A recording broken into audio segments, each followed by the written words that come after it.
Hey y'all, and welcome to this week's From the Vault episode from the Magdalen House podcast. We are a 501c3 nonprofit organization based in Dallas, Texas, and known affectionately by many as Maggies. Every first and third Wednesday, we bring you a new release, and our From the Vault episodes, we share podcast releases from our 3 different podcast series, RecoverED, RecoverED, Interviews with Alcoholics, and Hope for the Family. Our podcasts aim to connect, inspire, and educate alcoholics, loved ones, and the community to the Magdalen House and the services we offer. We are so glad that you're here. Thanks for listening. And we're going to have Chloe come on, and she's going to talk to us all about resentment and resentment inventory. If you have not heard Chloe, you are in for a treat. And if you want to hear any of her past talks, you can hear them on the Magdalen House podcast. Okay, so I'm going to hand it over to Chloe. Hi, Chloe.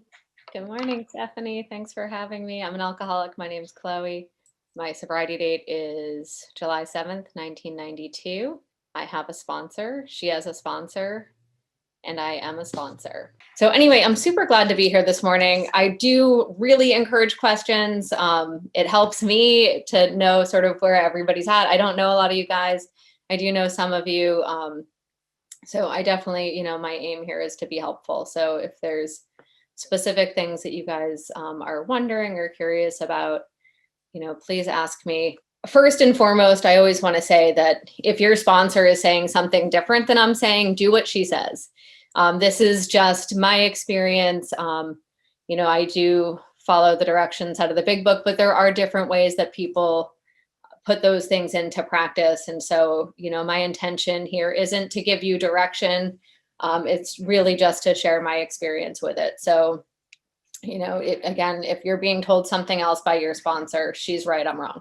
And I just want to kind of say first that when I popped on here, and I don't know you, Elsa, but it was just really the coolest thing listening to you talk about your experience with making amends. And then somebody else was talking about her daughter, still having some issues. And then you being able to share that that's changed. And, why I love that is because that's what this whole program is based on, right? It's it talks about, we saw this worked in others.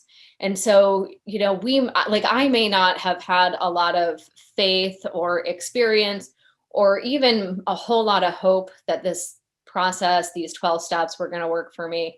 But I got to see the people around me getting better. And I got to hear them talk about how God was showing up in their life. And I got to hear them talk about how, I said the 3rd step prayer and this happened, or I made this amends and this happened. And and I believed them. And that's where I got hope here. At first it wasn't through God. God was just this kind of crazy woo-woo, concept that I was hearing about, but I could see God in other people. I could see God showing up. I could see God demonstrating through them his power. And as somebody who had a lot of God issues, I couldn't doubt that. I couldn't deny that. And so that's really my intention here with you this morning is really, not to do a whole lot else other than really just tell you some stories about how God has shown up in my life, because I think that that's the best thing we have here is our experience.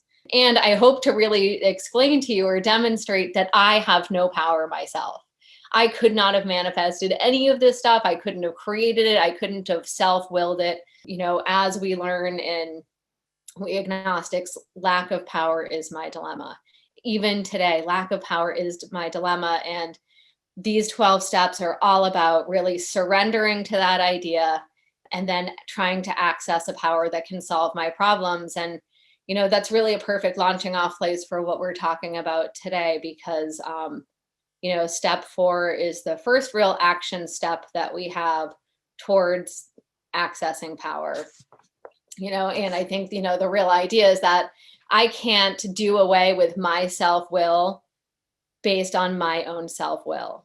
I can't do it, And so, steps 1, 2, and 3 are really these surrender steps to the idea that I don't have power.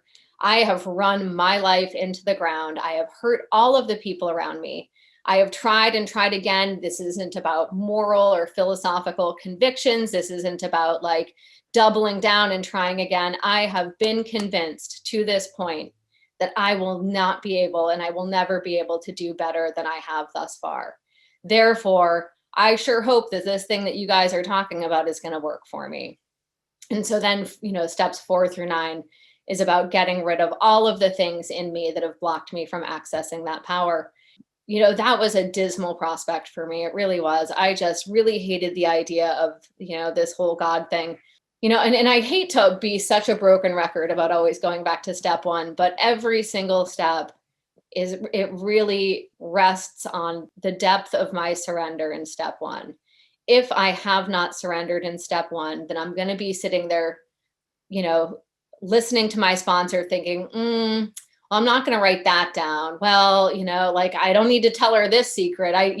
I'm still going to be making deals. I'm going to be bartering. I'm going to be holding back. I'm going to be dishonest. I'm going to lack willingness. I'm going to lack that openness and honesty that this process requires. And so if I've had a true first step experience, if I fully believe to my innermost self that I'm an alcoholic, that my life depends on, something greater than me stepping in and saving the day, then there will be no hesitation. And I did have an experience with this. I was in this long-term treatment center and I wasn't surrendering. I was looking for something to change the way that I felt on the outside. I was sneaking off into the desert with boys. I was, full of gossip and chaos and, self-will and trying to arrange the lights, the scenery, the rest of the players. I needed you guys to do and say certain things to try to change the way that I felt. I was the same exact person that I was drinking, just without alcohol. Nothing had changed. And so I had this sponsor that, and I had said that I was an alcoholic from the time I was like 16. I knew that alcohol was a problem. I had no problem saying that I was an alcoholic. I just didn't know what that meant. I just thought that it meant that I drank too much. Later we do learn in here that, alcohol is just a symptom. That's just the beginning. That's just how this manifests, but it's so much deeper than that. I put away alcohol and my life doesn't get better. I just remember it now, and I have nothing to blame it on anymore. So, with the sponsor, I got on my knees. We said the 3rd step prayer. It was like it would have been a great story, guys, if anything in my life had changed. It was under the Arizona night sky around a fire.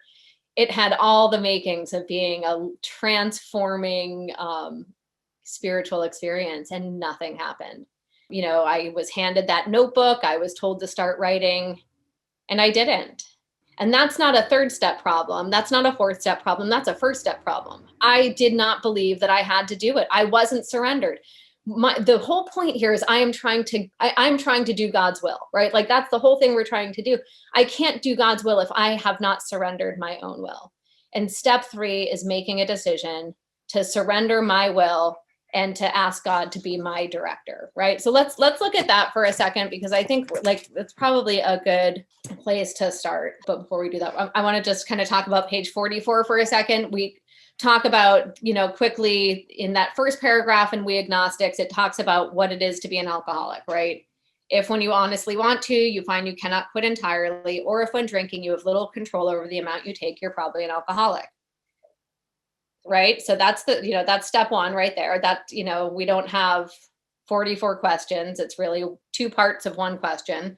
If I say those 2 things are me, then I'm probably an alcoholic. And if that be the case, you may be suffering from an illness, which only a spiritual experience will conquer.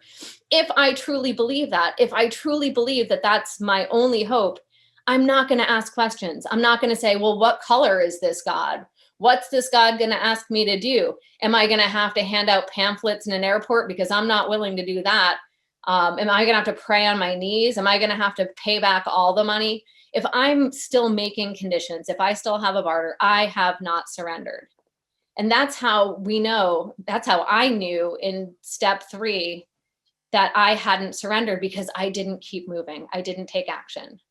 My first step experience is really obvious because it is followed by action driven by the desperation of a drowning man, because I know that my life depends on it. And so, the beauty of sponsorship is that I get to keep doing step one with people over and over again.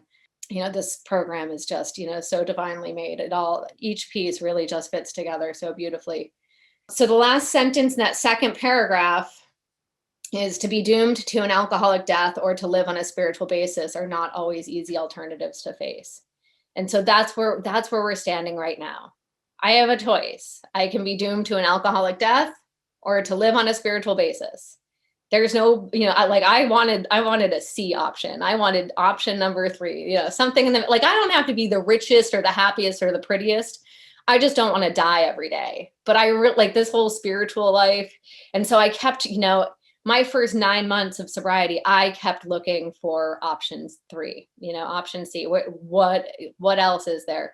When I am brought to that point of true desperation, that true surrender in step 3, where I'm willing to say, God, I don't care what you're going to ask of me. I just want a different life.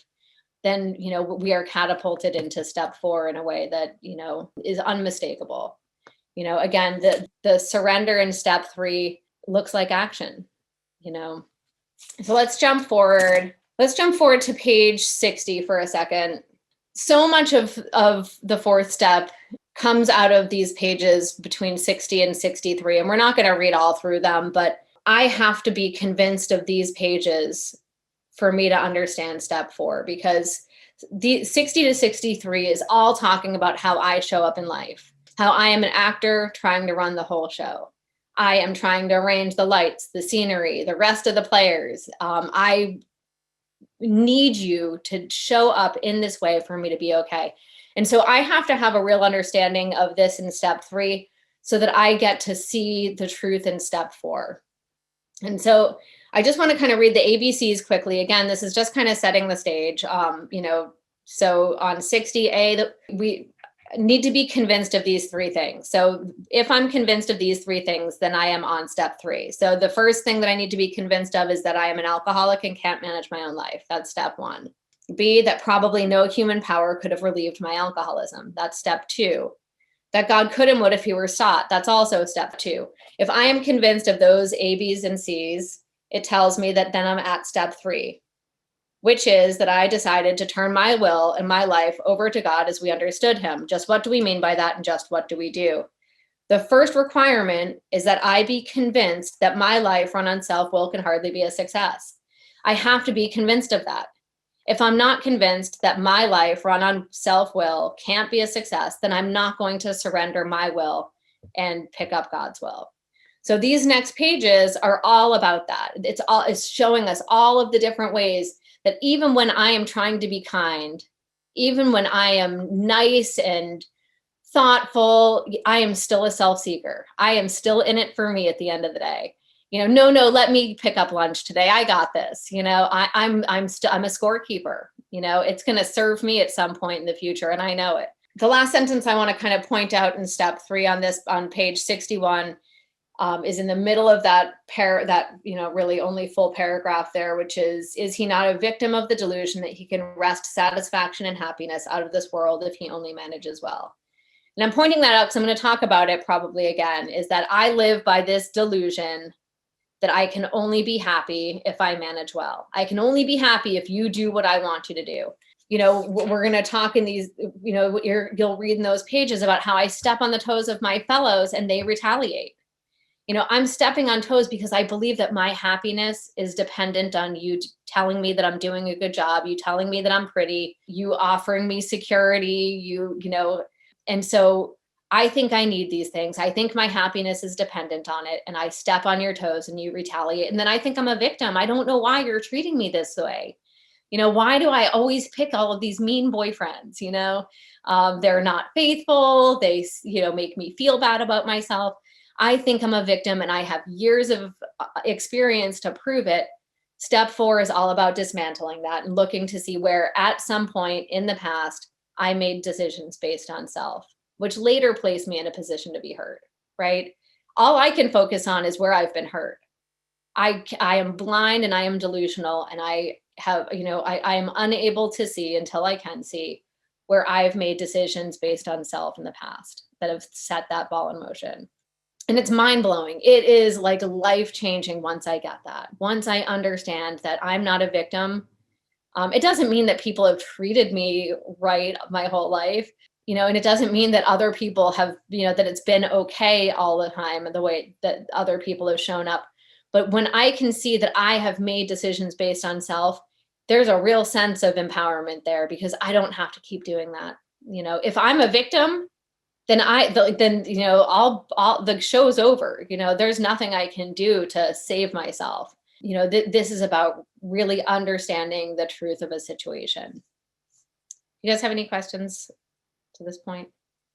No, but I'd like to make a comment. Please. Whenever you said, I need you to tell me I'm doing a good job and all that stuff, what came to my mind, I was just talking to a sponsee about this yesterday, is even if I get the accolades, even if I get told that I'm doing a good job or I'm pretty or anything like that, it's never enough. It's either like they didn't say it right, they didn't say it enough, they didn't put enough explanation points in it, they didn't really mean it. It's like it's never enough, even when I get all of the good stuff. I don't know if anybody else can relate to that, but that's what I was thinking of. Absolutely, because if he tells me I'm pretty, then I'm thinking he's probably told 100 other girls that they're pretty, and I better maintain whatever I'm doing today. I better use the same face cream. I better do my hair this way. I better make sure that there's not a prettier girl in any room that we're sitting in. As long as my, security, my self-esteem is dependent on what he says to me, what my boss says to me, what my friend says to me, then I am spending all of my effort trying to maintain that, trying to recreate it because, I'm depending on humans, not on God. Yeah, absolutely. Super good point. Okay, so if we're going to, let's jump over to the bottom of 63. So at this point, we've, made this third step decision, which is that we're deciding that hereafter in this drama of life, God's going to be our director, right? That's our third step decision. We're just deciding it. There's step 3 isn't an action step. It's a decision. And at the bottom, it's telling me that we've got this prayer, which is a great prayer, but the words don't really matter. This is an internal shift. This is a real throwing up of my hands saying, all right, I am not God. I am deciding that you are God, you are the employer, you are the director, you are the father, and I'm just going to do your work. The bummer is I don't have power to do any of that yet. It's like I have no ability. I have no more ability at this moment in step 3 that I did at step 1. I just, hopefully what is going to follow is really dependent on the force of that surrender.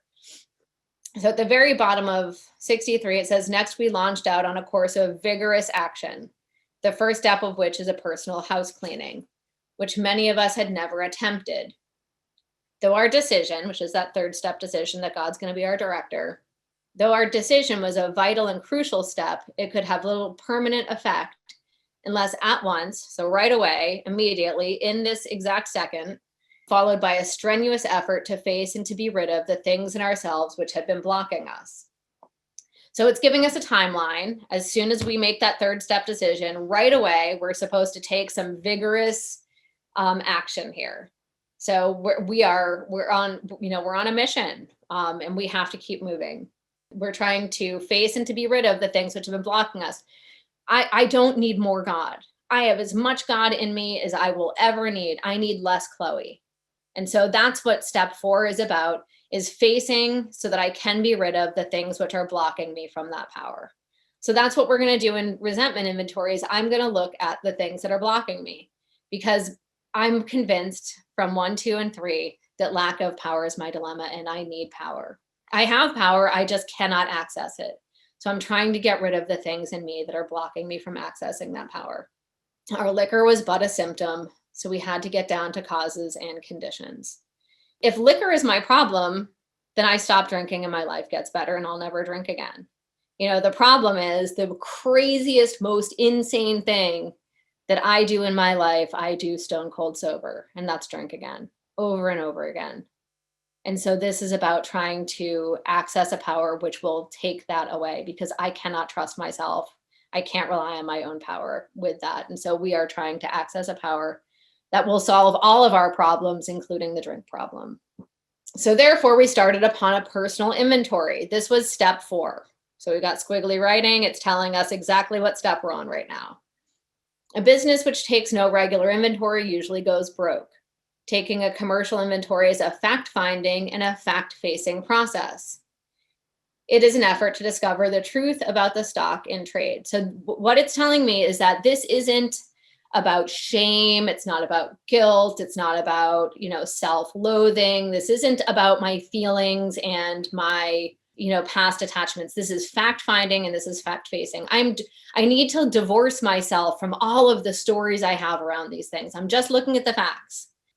That's important because we can really do a number on ourselves with this stuff if we try to make it emotional.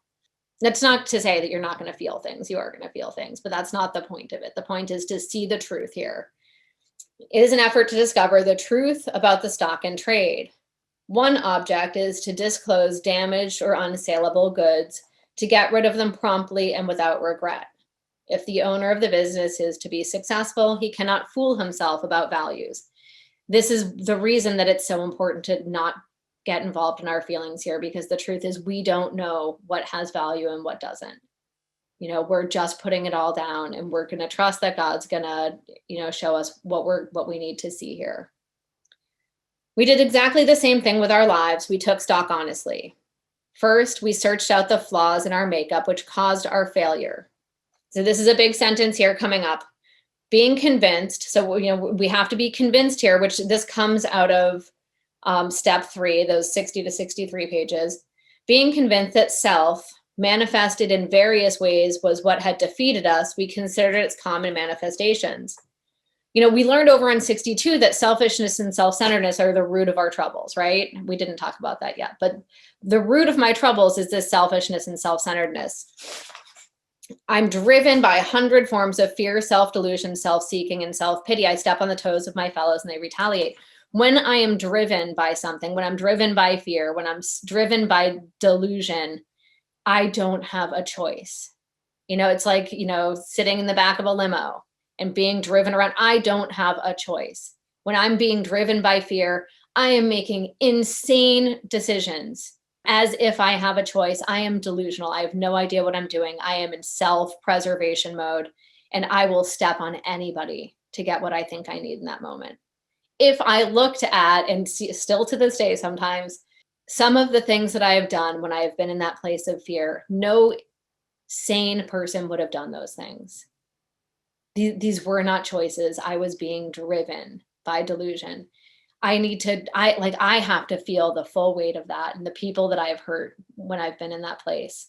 If I'm going to surrender that piece of myself, when I'm going to all of myself, when I'm going to surrender that piece of self, that ego, that selfishness and self-centeredness, so that I can accept a new director in my life. So again, that's what we're coming to in step 4. I am a menace to all of the people around me, even though I don't know it, even though my motives are good, even though I'm trying to be kind and generous and all of these things, I'm doing it being driven by all of these fears, all of this selfishness. And so we have to get down to the truth about the situations in our lives, because, what I've learned is that I am almost always wrong about everything. I just don't know. I have this little teeny tiny sliver of information. I think it's the whole picture. I'm making decisions based on this little teeny tiny sliver, and I'm usually wrong. So, again, I have to be at that place if I'm going to have a new director, because if I think that I'm doing a pretty good job, why would I ask somebody else to step in and do better? Does anybody have any questions, any comments? Okay, so we are searching out the flaws in our makeup, right? Well, let me talk about this for a second, because my friend Sandra came up with this analogy, and it's just one of my favorites. And I sometimes use it with 6 and 7. I sometimes use it with 5. It really fits with all of this. But she talks about the show Hoarders. I've seen a few of them. It's shocking, right? The whole premise of the show is that somebody calls and kind of does an intervention on somebody who's been hoarding, and this team of people come in and, walk you through the house, and the house is always shocking, right? there are just boxes upon boxes of like newspapers and broken appliances and yard sale clothing and, cages of animals and feces and dirty diapers and dirty dishes. And you can hardly get through most of these houses. There's these teeny tiny little pathways. And some of the stories involve like children who are too embarrassed to have friends over, and it's just like, it's heartbreaking watching how these people are living. Right. And I feel like every single time there's like, a dead cat in the corner under a pile of stuff. And, it's like, there's the smell and, just everything that goes with this scenario. So these people come in and they start clearing out the junk. And the person who lives there, the hoarder, you're watching them go through this emotional process of like, that's my stuff. Like, what are like, they want to get rid of it, but they don't know how to live without it.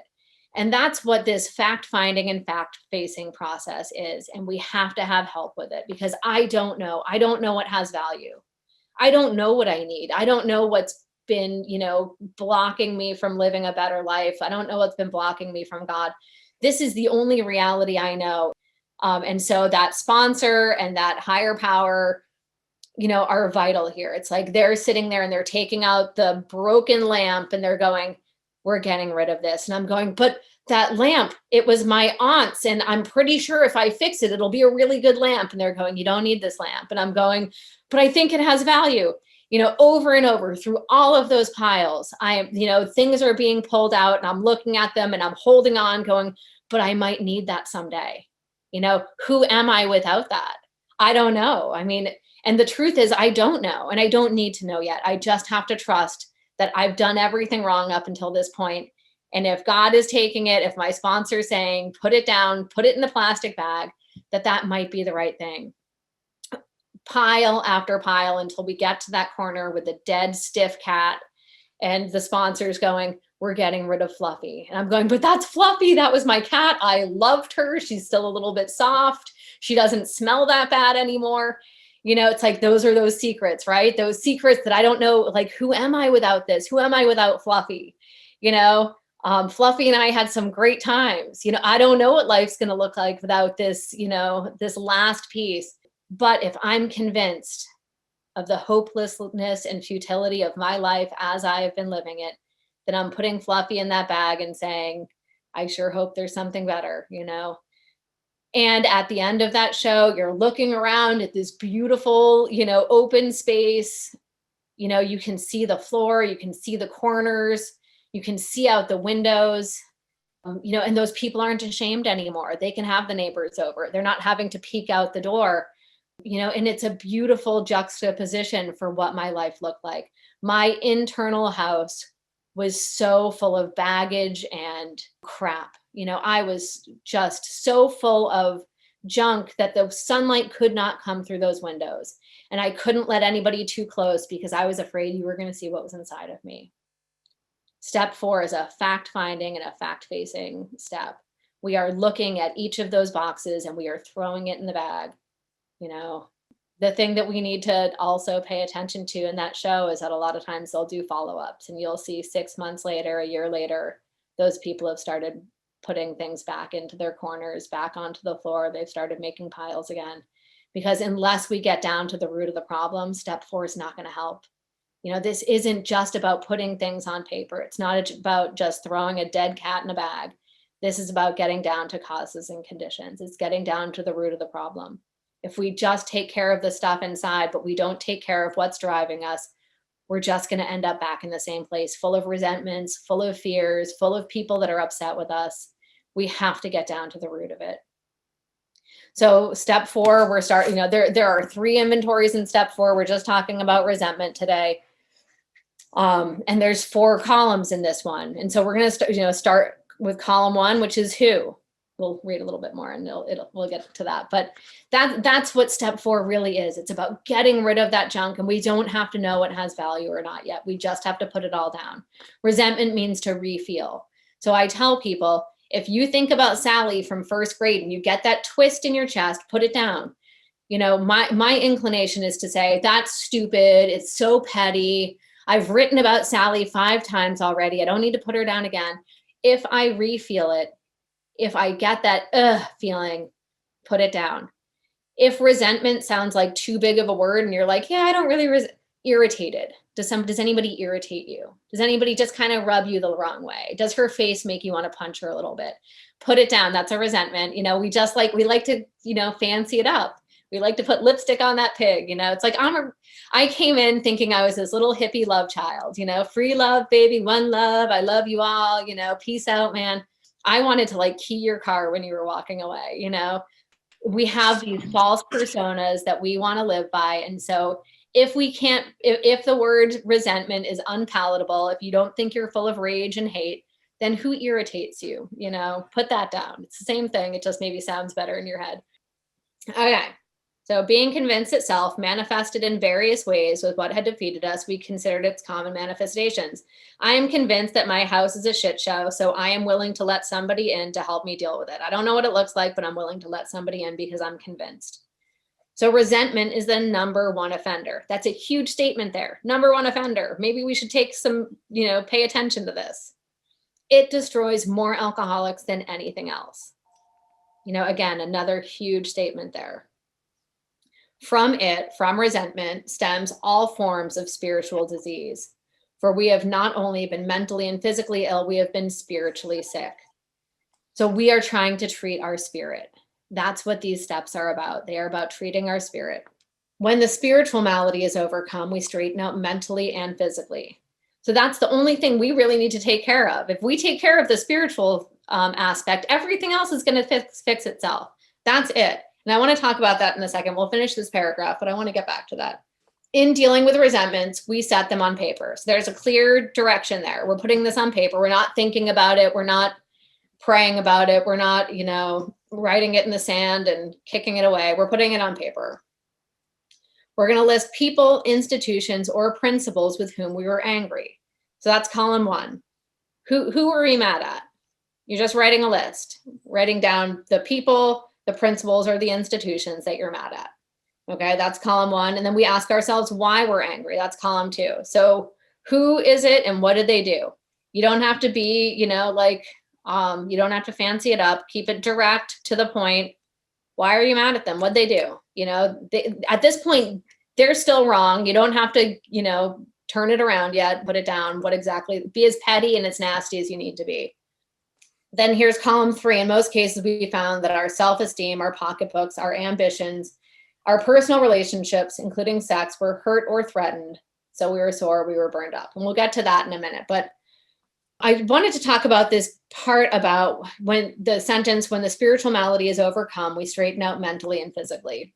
And I want to, kind of talk about, I started our time together this morning talking about Elsa's conversation, and, it inspires me to talk about my own experience. And, I always feel a little cringy after doing this because it is so revealing. But and Stephanie's heard me talk about this 1,000 times, because for me, like, this experience that I had is the most powerful demonstration of God's love for me in recent years. And so if my purpose is to serve God and to help the people about me, then I have to share the hard stuff, the stuff that I don't want to share, that I want it to be my little Fluffy in the corner and nobody ever needs to know about her. But a couple of years ago, I had married a man when I was in treatment, or I didn't marry him in treatment, but we met in treatment. I was, 18. We were together for the next 26 years. We both stayed sober. We, bought and sold homes. We had children. We stayed really active in AA, and he was unfaithful, and my whole life fell apart. This was about right around now. It was happening 2 years ago that this, years of lies came to the surface. Everything that I thought was real suddenly felt not real. I felt like everything was a lie. I felt like, how could God let this happen to me? How could, people being sober do these things? I felt like I was this good person. I was helping people. I was serving God. Why wouldn't God have protected this from happening, protected me from this happening? I went through all of these things with it, right? And I couldn't feel God. I felt so blocked. I felt like, and I knew, luckily I'd been sober a while already. And so I knew what God could do with these things. But man, those hallways, those dark hallways are hard places to be. Even if I had so many experiences knowing that God was there, it's that dark hallway is scary and long and lonely sometimes. And, I still have 2 kids. I didn't know how I was going to support myself, how I would keep our home, how I would get my kids into college. I didn't know, what the future was going to look. I didn't know what anything was going to look like. And the only thing I knew to do was to seek God. That was the only thing on the table. I couldn't do anything else. Everything else, I didn't know if I should leave, if I should stay. I didn't know. All I knew is that I couldn't leave based on anger, and that I needed God to show me what was next. And so I talk about this because the only thing I can do is to ready my house, my internal house, for God's direction. That's it. And I'm going to tell you, I am not a religious person. I have no stronger access to God than anybody else. I just had no other options. I knew that I couldn't do it on my own. And so for the next 3 or 4 months, all I did was deep prayer and meditation and a whole lot of resentment inventory, because I was furious. I did a whole lot of fear inventory, but we're not talking about that today, because I was terrified. I did a lot of sex inventory because my entire sex ideal and my entire sex life was in shambles, right? I mean, it was just, I was leveled back to ground zero. And that's the beautiful thing that this program does, is it meets us where we're at. It applies to us at day 1 of sobriety or day 1,000 of sobriety. It does not matter. This is a design for living. And so this design for living applied at 26 years sober for me, when my life had been completely dismantled and I didn't know what it was going to look like. And all I could do was keep doing this 4-column inventory and calling my sponsor and reading it and thinking, why isn't this working? I still don't feel God. I'm still angry. I'm still terrified. Why? But again, all I know to do is to keep doing it anyway. And I would write and I would share and I would pray, and I made amends. And eventually, after several months, more information was revealed, and I knew that leaving was the right thing. And what has followed since has been absolutely amazing. My life today is 100 times better than it was 5 years ago. My life is, and I could not have gotten here. I could not have gotten to this place that I'm sitting in right now without everything in between being dismantled. And it was painful. I don't know that I, would willingly sign up for it again. The payoff is just incredible. Like how I feel inside my body and inside my mind and inside my spirit is 10 times better. And I could not have predicted it. And I couldn't have done this. And so I tell you guys that just because it's my experience, and it's the way that God has demonstrated through me what he can do, even when it looks like there is no possible way that this is going to be okay. Even when it looks like this is the worst thing that could ever happen to me and my kids. Again, that doesn't take away from the fact that it was, an awful experience at the time, but it was God was never not there. I don't believe God did it. I don't think God was like, yeah, go do these awful things and destroy the people around you.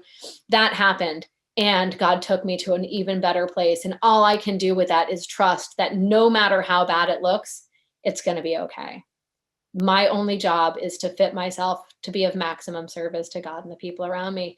And that means keeping all of those boxes, all of that crap taken care of. I'm a big believer in writing constant inventory over and over again. It's just my experience. And some people will call that step 10. Some people will call that, redoing 4th steps. It doesn't matter. It's just writing inventory. Putting it on paper is what works for me. Again, if your sponsor does it differently, listen to her. But, it's been really important for me. And so again, it's like, that's what I have to offer you, that regardless of what is happening in your life today, you don't have to worry about it. All you have to worry about is your relationship with God. We want to get so bogged down by the details of everything, and it's not our business. It's going to look completely different than you think it's going to look anyway. All right, so let's look at this for a second. I want to reread that last sentence that we just read. So in most cases, we found that our self-esteem, our pocketbooks, our ambition, Our personal relationships, including sex, were hurt or threatened. And so that's our column 3. We're looking to see what is hurt or threatened. And then in the next paragraph, it's going to talk about interfered with. And that's still the third column. So we're looking to see what is hurt, threatened, or interfered with and how it is. So again, we've got so we were burned up on our grudge list. We said opposite each name, our injuries. Was it our self-esteem, our security, our ambitions, our personal or sex relations, which had been interfered with? Same thing, same list. So we are looking for what is threatened here, what is hurt, threatened, or interfered with. For me, I've learned in time that my big one is my security. When you, the proverbial you, threaten my security, I get self-reliant.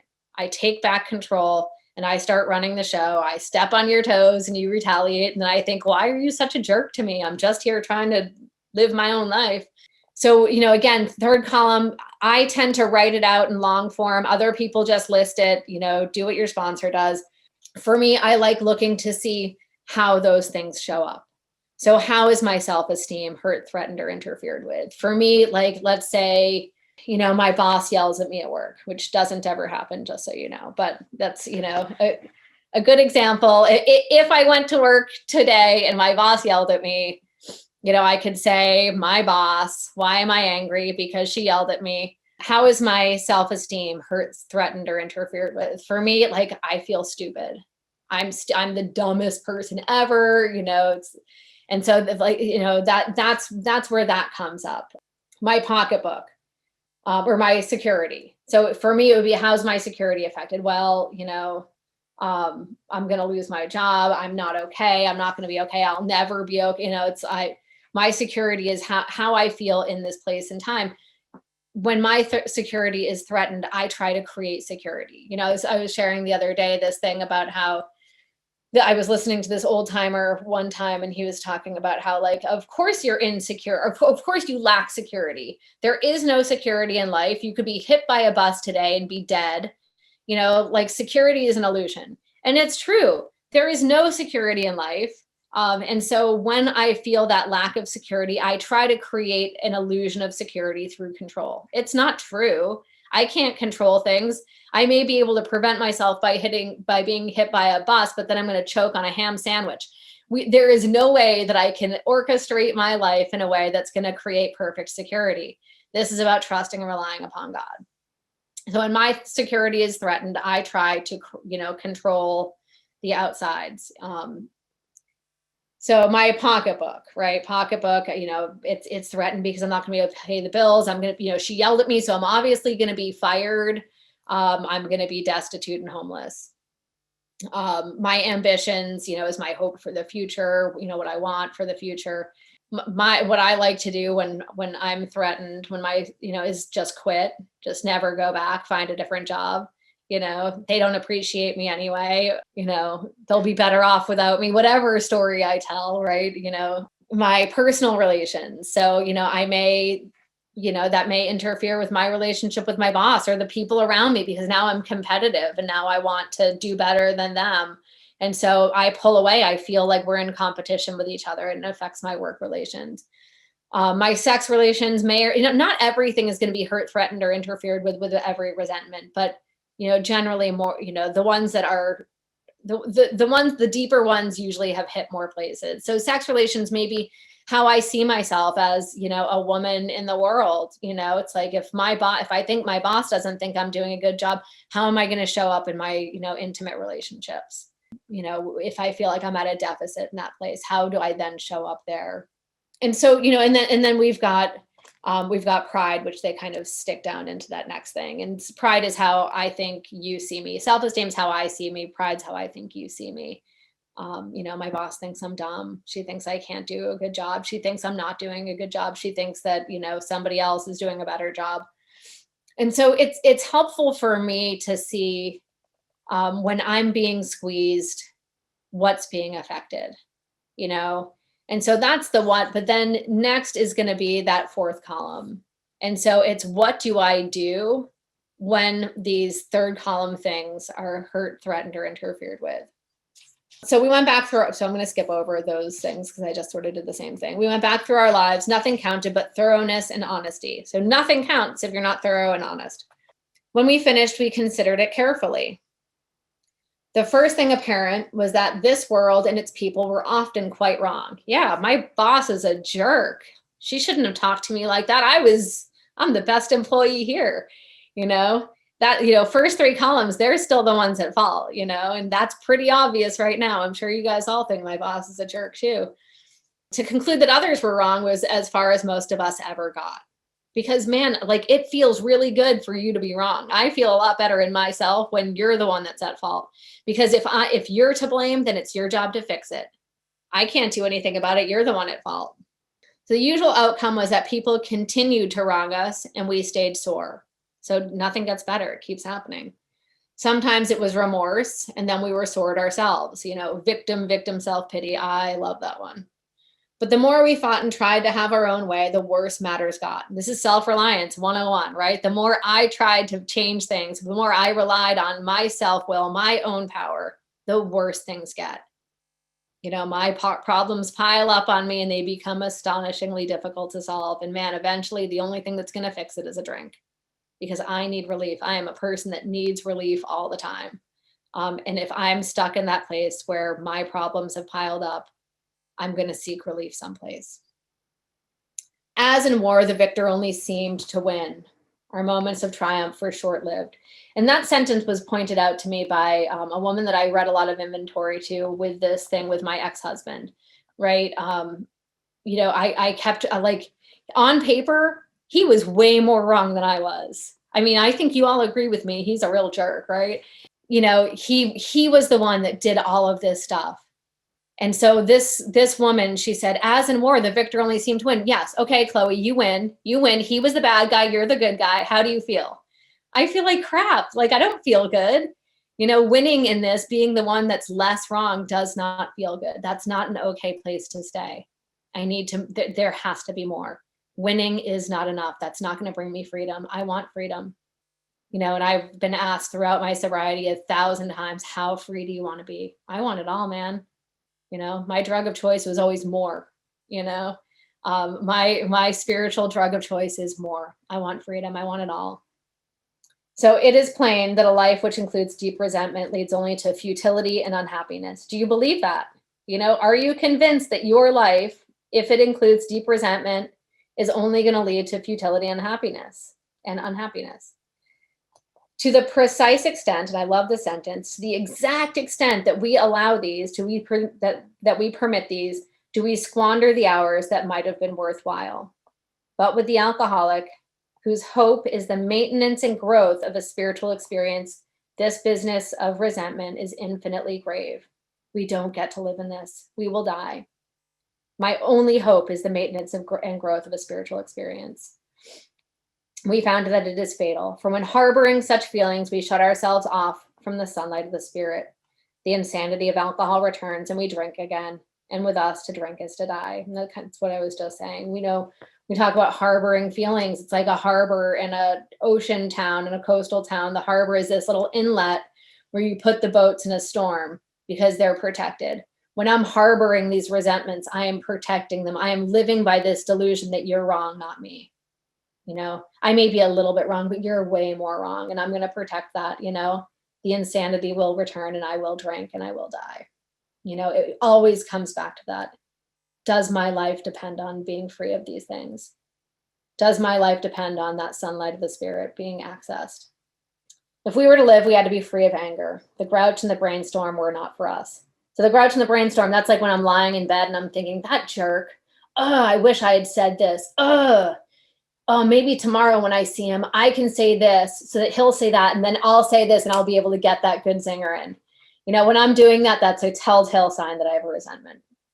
They may be the dubious luxury of normal men, but for the alcoholic, these things are poison. We turn back to the list. So we're going back to our inventory, those first three columns. For it held the key to the future. That's a big sentence. Key to the future. That's a pretty big promise there. We are prepared to look at it from an entirely different angle. We began to see that the world and its people really dominated us. So they're the ones that, like, when I'm resentful, I am chained to somebody. They don't even think about me again, most likely. They're like walking along in their life, and I'm like obsessing about what a jerk they are. They dominate me. In this state, the wrongdoing of others, fancied or real, it doesn't even have to be real, had power to actually kill. How could we escape? We saw that these resentments must be mastered, but how? We could not wish them away any more than alcohol. This comes back to that lack of power. I do not have power over these. I cannot wish away resentments. This was our course. We realized that the people who wronged us were perhaps spiritually sick. Though we did not like their symptoms and the way these disturbed us, they, like ourselves, were sick too. We asked God, so that's a prayer here, we asked God to help us show them the same tolerance, pity, and patience that we would cheerfully grant a sick friend. When a person offended, we said to ourselves, this is a sick man, how can I be helpful to him? God save me from being angry, thy will be done. So that's the sick man's prayer that we talk about in AA. And I suggest that people say this prayer before they get to this fourth column. So we're taking my boss, my fictional boss. I'm going to say very publicly on record, this is no real person. My current boss is just the most fantastic person on earth. But this fictional boss is a real jerk. And so I've got her on paper. I'm saying this prayer, God help me show this person the same tolerance, pity, and patience that I would cheerfully grant a sick friend, right? I'm saying this prayer. We avoid retaliation or argument. We wouldn't treat sick people that way. If we do, we destroy our chance of being helpful. We cannot be helpful to all people, but at least God will show us how to take a kindly and tolerant view of each and every one. Referring to our list again. So this is our fourth column. I know we're running out of time, but this is like the only really important part of the fourth step. So I don't want to leave this out. This is the only thing that matters. This is the key to the future. This is where you get freedom. Putting out of our minds the wrongs others had done. We resolutely looked for our own mistakes. You'll hear a lot when people say my part. And I'm not a big stickler about it, but there is no my part. It's all my part. These are my mistakes. Yes, the jerk ex-husband did some stuff. I am putting that out of my mind. My life depends on it. As in war, I only seem to win. I have to I'm looking for my mistakes here. Where had we been selfish? So where am I being selfish here? With the ex-husband, I sat down 2 weeks after I found out all of this information, and I could find selfishness all over the place. Where had I been dishonest? So selfish, what do I want? I want the best outcome possible for myself always. I want my needs to come first forever. I want everybody to consider my needs first, my comfort, my happiness first. That's what drives me. And if you're not doing that, then you're a jerk and I'm going to get you. Not really, but sort of. So, when I am driven by this selfishness, that's what it looks like. Why aren't you putting my happiness first? And I'm going to make that happen. Where I've been dishonest, and so sometimes that's straight up lying. Sometimes it's by not telling the whole truth. So dishonesty can show up in different ways. Sometimes it's just straight up delusion. It can come up in a lot of different forms. Self-seeking. So what are the things that I do when I'm in this place? Silent scorn. One of my favorites is like scorekeeping, ghosting people. I like just disappearing out of your life when I think that you have wronged me. Gossip, manipulation. These are some of the different ways that my self-seeking shows up. Where had I been frightened? So what, where is that fear showing up? Though a situation had not been entirely our fault, we tried to disregard the other person involved entirely. Where were we to blame? And I always ask that, where am I to blame? The inventory was ours, not the other man's. When we saw our faults, we listed them. We placed them before us in black and white. We admitted our wrongs honestly and were willing to set these matters straight. So that's the bulk of step 4. That last paragraph is where I start to see things from an entirely different angle. That's the freedom part of this step. And a really quick example, and it's sort of a dumb one, but it was in my first inventory, it was just mind blowing. My dad and my mom got divorced when I was 12 or 13. And right away, my dad started dating this other woman, and she lived out of state, and she was flying into town, and we were going to meet her for the first time. And he stopped with me at the mall on the way to go pick her up at the airport. And he brought me into a jewelry store and had asked me to help him pick out an engagement ring for her. This woman I had never met and I had just found out about.